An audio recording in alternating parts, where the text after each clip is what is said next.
kepada Salam Sejahtera. Kami dari Sekolah Menengah Sains Bagan Datuk.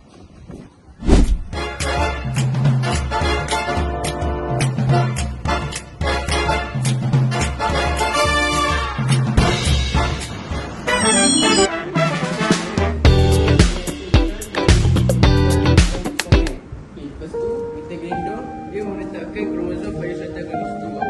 Lepas tu kromosom ni disusun dalam satu barisan yang dikata strata garis bawah. Rabu kan, aku tidur. Apa ni? Aktiviti. Okey, Sumrek, bangun. Jom kita buat aktiviti. Okey, Sumrek dapat bersemangat. Jom kita sama belajar.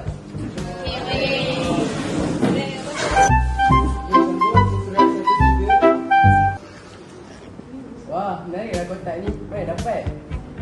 Tiga. Tadi ibu saya belikan kotak ni daripada orang lain untuk aktiviti kelas kami. Weh, aku ngantuk lah. Tak boleh nak start ni. Macam mana ni? Betul lah ni. Kita pakai boosting. Jom.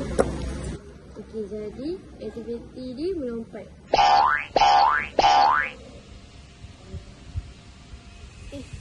Kamu berdua buat apa ni?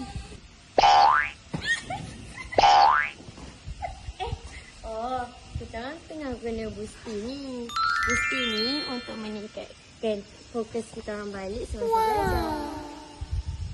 Macam tu. Aku pun ngantuk ni. Aku nak buat sekali boleh? Boleh. Jomlah. Kejap.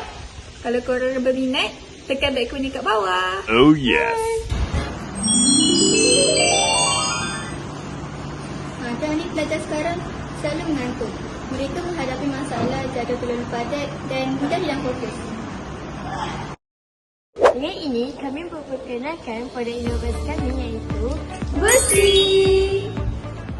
Objektif penghasilan produk ini termasuklah meningkatkan fokus murid, mengurangkan stres, juga meningkatkan kecergasan fizikal.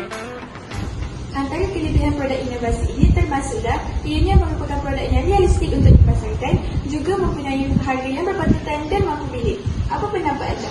Pada pendapat saya, produk ini dapat menyelesaikan masalah yang dihadapi berdasarkan pengalaman saya sendiri.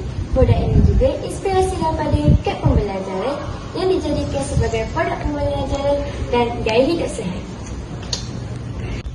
Cara menggunakan produk kami ini mudah saja.